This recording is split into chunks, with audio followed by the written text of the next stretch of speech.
Rebonjour à tout le monde. J'enchaîne les vidéos en ce moment parce que j'ai l'énergie pour et j'ai encore le temps pour. Donc aujourd'hui j'aimerais parler un petit peu de notre environnement, c'est-à-dire les végétaux, les minéraux, les animaux, les insectes, tous ces êtres vivants qui nous entourent, qui font partie d'une même planète qui elle-même est très vivante.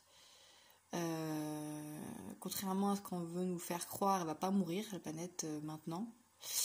Peut-être dans un peu plus longtemps, mais aujourd'hui non. Donc c'est très important d'ouvrir sa conscience sur tous ces mondes-là parce qu'ils sont en interaction avec nous-mêmes. Et je vais revenir encore sur cette manière de penser qui est très occidentale, de tout séparer. Rien n'est séparé. Et en fait, c'est quand on en fait l'expérience à l'intérieur de nous qu'on s'en rend compte. Avant, on ne peut pas savoir. Parce que on ne peut pas imaginer vraiment ce que c'est. Et quand tu le vis à l'intérieur de toi, quand tu sens la rivière qui coule comme ton sang,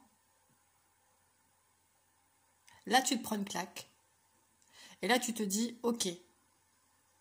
Donc en fait, moi je suis pareil que la rivière.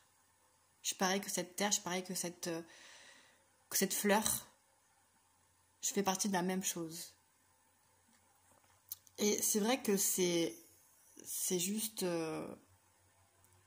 très important de s'en rendre compte. Et je comprends très bien que ça peut paraître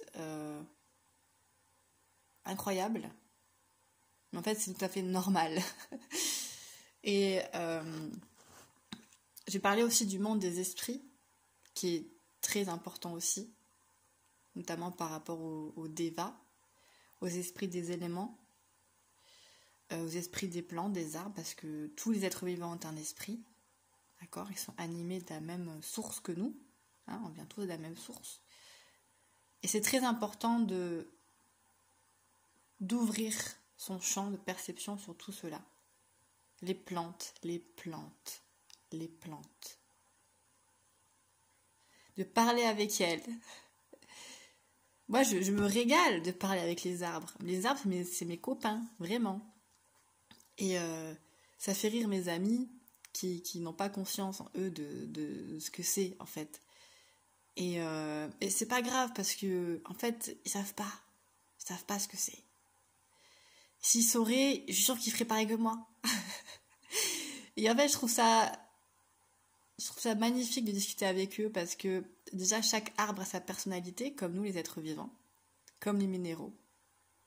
Ce sont des êtres uniques, comme nous, comme les plantes, comme les champignons, comme tous les êtres vivants, nous sommes uniques, en fait. Et c'est ça qui est incroyable. C'est cet émerveillement de la création qui, quand tu t'intéresses et quand tu contemples et quand tu es en interaction avec ça, avec cette création, tu ressens une immense joie, une immense gratitude, un immense amour. Parce que ces êtres vivants, ils ont de l'amour en eux, mais c'est incroyable. C'est pour ça qu'il est important de revenir à nos anciennes traditions.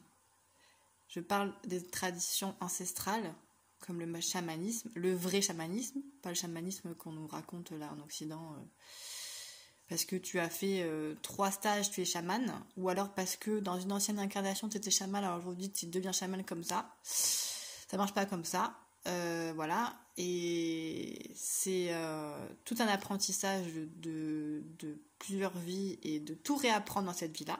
Ok. Il est essentiel que je transmette ça, je le sens, pour que les gens vraiment réalisent le potentiel divin, en fait. Le potentiel divin. Moi, il m'émerveille chaque jour. J'ai la chance aujourd'hui de vivre dans un environnement où il y a de la végétation autour de moi. Et ça fait tellement de bien de te sentir entouré par ces êtres, de sentir une protection des arbres, de sentir la chaleur, de sentir l'amour. Très important de ne pas les oublier. L'être humain fait partie de ce tout. Il n'est en aucun cas supérieur. J'avais encore une fée il y a 2 jours qui est venue me voir. Quand j'étais, alors souvent quand j'arrive à communiquer avec ces êtres-là, c'est souvent quand tu te mets dans un état de réceptivité totale. Totale. Donc c'est assez rare quand même que je vis ces états de réceptivité totale. J'ai toujours un peu mon mental qui est toujours présent. Mais quand tu l'apaises un petit peu à force de méditer et quand tu te calmes et calmes tout ton être à l'intérieur de toi, tu peux recevoir sans chercher à recevoir d'ailleurs. C'est ça toute la subtilité, la difficulté de la communication. Parce que ces mondes-là, on est dans le monde subtil. Donc il faut vraiment être connecté déjà au niveau subtil avec soi-même. Qu'est-ce que tu ressens à l'intérieur de toi? Est-ce que tu ressens cette subtilité? Est-ce que tu ressens qu'il se passe des choses autres que physiques? D'accord? Moi, c'est vrai que je ressens beaucoup de choses à travers les émotions, comme tout à chacun. Moi, il m'est arrivé... je parle beaucoup de mon expérience pour que tu te rendes compte, en fait, de ce qui peut être possible de vivre avec ces êtres-là, aujourd'hui. C'est quand tu communiques, par exemple, avec une rose, tu la regardes, tu la regardes pas physiquement. Tu te mets dans un état de réceptivité et tu laisses la connexion se faire. Et tu vois la rose, elle t'envoie des images. Elle t'envoie des émotions. C'est ça la communication avec ces êtres vivants. C'est pas des mots ou des paroles comme les êtres humains peuvent avoir. D'ailleurs, ceux qui font la communication animale le savent. Souvent, quand tu en communiques avec un animal, il t'envoie souvent des images. Il communique beaucoup par parabole, je dirais même. Par symbole. Beaucoup, beaucoup. Il arrive effectivement de recevoir des phrases, etc. Mais ça reste assez rare quand même. Et c'est vrai que je trouve ça génial. Je trouve ça génial et je trouve que c'est important d'initier et de transmettre ça à nos enfants aujourd'hui. Moi, quand je peux transmettre ça et quand les enfants sont réceptifs, ah mais quel bonheur, quoi. Ça y est, on peut transmettre parce que c'est très important, les enfants d'aujourd'hui sont les humains de demain. Et les humains de demain, c'est ceux qui vont pouvoir c'est ceux qui vont être détenteurs de ce nouveau paradigme que nous, on est en train d'initier, nous, les pionniers, là, qui sont en train de mettre des choses un petit peu en place, parce que bon, c'est pas encore ça, mais on est là pour ça. Et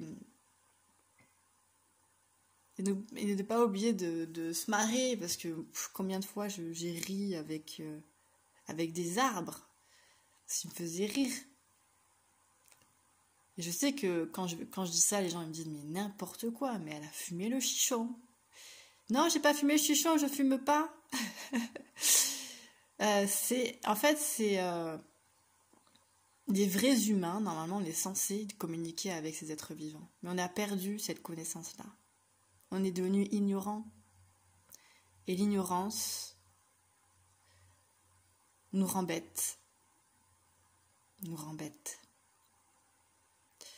Donc c'est important de revenir à ces états de réceptivité pour pouvoir prendre conscience de qui on est, l'être humain, dans ce tout. Et de prendre conscience qu'on est tout petit en réalité. Toute petite crotte là, toute petite... On est vraiment... Et en même temps, on a tous ce pouvoir divin en nous, qu'on soit une plante, un minéral, un animal, un insecte. On a tous cette essence qui nous anime, qui nous fait exister. Et je trouve ça fabuleux, en fait. Je trouve ça fabuleux de pouvoir jongler, de pouvoir échanger avec ces êtres-là.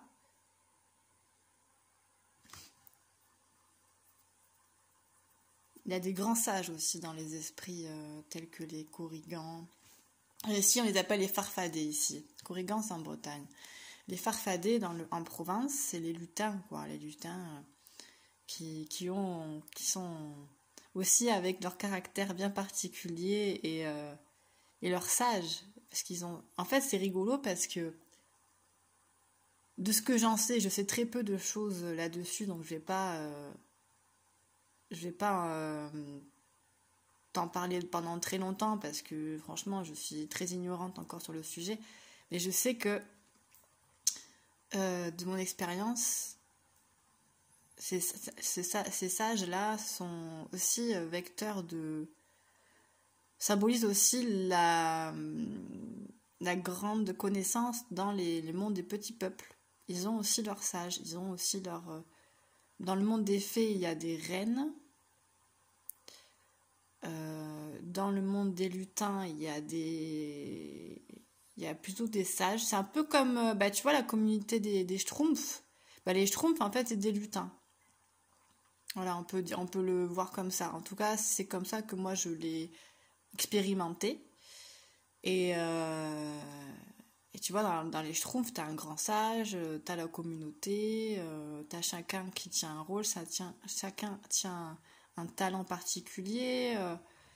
Et c'est important que l'humanité revienne à ce schéma de communauté avec le sage qui enseigne, qui régit, peut-être même avec un roi, une reine qui elle-même est sage et totalement légitime à être dans cette souveraineté-là et dans la représentation de la communauté. Enfin, je trouve que c'est... Et je sais qu'on va revenir vers ce schéma-là. Je pense que c'est quelque part inévitable. Après, on ne sait pas l'avenir, personne ne sait. Mais de mon ressenti, pour que l'humanité s'en sorte, on est obligé de revenir à... Encore une fois, c'est tout l'objet de nos problématiques aujourd'hui, c'est notre état moral qui est complètement déréglé aujourd'hui et qui dérègle notre société en fait. Et qui du coup impacte tous ces mondes-là. Tous ces mondes-là sont impactés par notre égoïsme et notre ignorance. C'est pour ça que c'est important que j'en parle aujourd'hui pour que les gens prennent conscience réellement que c'est vrai, ça existe. C'est pas que dans les contes de fées. En réalité, les contes de fées, ce sont des transmissions des sages. Et ces êtres-là ne sont pas comme on les pense. Souvent, ils sont mal représentés d'ailleurs. Et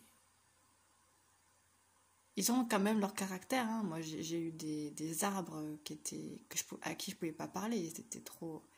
Ils me voulaient pas, quoi. Ils me disaient non, ça passe pas, la connexion se fait pas. Mais c'est comme avec les humains. Il y a des humains avec qui la connexion ne se fait pas. Avec les arbres, c'est pareil. Avec les pierres, avec... moi, le monde minéral, je le kiffe parce que je trouve que c'est un monde vraiment très... je ressens beaucoup d'amour dans ce monde minéral. Beaucoup d'amour, beaucoup de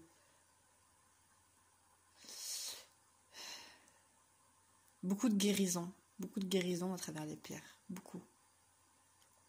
Donc, le problème, c'est que on a tendance encore à le voir à travers notre intérêt personnel et utiliser ces mondes-là à notre fin, quoi. Au lieu d'échanger par amour, au lieu d'échanger. Et c'est toute cette pensée qu'on va devoir changer l'être humain. Et moi, je sais que je suis sur cette voie-là et j'ai encore beaucoup, beaucoup, beaucoup de chemin, mais alors beaucoup de chemin à faire quand je vois l'état dans lequel je suis et l'égoïsme que j'ai encore en moi. Il me reste encore énormément de chemin. Mais pour autant, j'ai fait mon choix. Je me suis positionnée et j'ai dit, ok, je veux faire ce chemin-là. Parce que je sais que c'est un état beaucoup plus harmonieux qu'on peut vivre chacun. Beaucoup, beaucoup, beaucoup moins de souffrance. Beaucoup plus de légèreté. De sagesse. Et voilà. Donc, quand tu te baladeras dans la forêt, tu verras... tu peux sentir des choses. Tu peux sentir des choses. Et même si tu sens rien, c'est pas grave. Renouvelle, refais l'exercice plusieurs fois. Et tu verras que tu auras des sensations. Tu auras peut-être même des couleurs qui vont apparaître en toi. Tu auras des émotions. Tu sentiras une présence, tu sentiras des présences, tu sentiras des observations, tu sentiras des choses qui se passent. C'est très important de... J'ai eu une fois une personne, un esprit, qui m'avait fait comprendre qu'il demandait... alors, pas tous, hein, parce qu'il y en a qui veulent pas avoir contact avec les humains, c'est très compliqué. Je pense au peuple des nains. Mais les esprits, la nature, par exemple... comment je pourrais dire... Non, c'était pas un esprit, c'était... Je crois que c'était un arbre qui m'avait dit... C'était un arbre qui m'avait dit que l'humain... qu'ils aimaient en fait être en lien avec les humains. Mais c'est vrai qu'ils déplorent beaucoup notre comportement et c'est pour ça que je prends la parole aujourd'hui. C'est pour vraiment que vous sachiez que c'est des êtres vivants avant tout. Et qu'il faut pas faire n'importe quoi en fait. Voilà. Quand tu vas dans une forêt, ne fais pas n'importe quoi, respecte le lieu. C'est très important pour eux, c'est très important pour nous-mêmes. Voilà. Bon, je te souhaite une belle journée et profite bien de ces moments extérieurs, de ces moments de partage et d'amour.